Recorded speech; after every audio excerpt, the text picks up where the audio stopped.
wee nyere aka wee kwado ezi ikpe nkwụmọtọ n'ime obodo nakwazi ihe dị iche iche bụ nke a na-eme ka onye nke na-anọchite anya ọgbanta Ihiala constituency 1 ma bụrụkwazi chief whip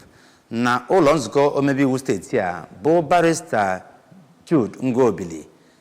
gara n'ihu wee dezigasịa ọtụtụ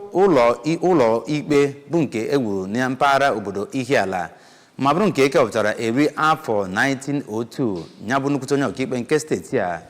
bụ Justice Ọnọchi Anyachebelu onye nke a nọchitere anya site n'aka Justice Samuel Okoye bụ onye nke gara n'ihu kwupụta na ya bụ amụma ọlụ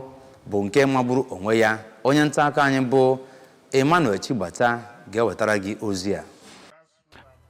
Barrister Ngobili mere ka amata na site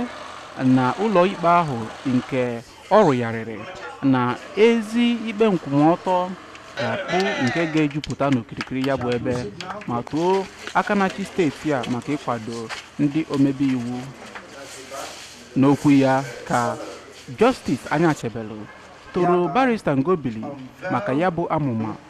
ma kọwaa na ya bụ ụlọ ikpe bụ nke arụrụ nke ọma. N'okwu ha dịgasị iche iche ka eze ọdịnala nke Ihiala Igwe Thomas Obidiegwu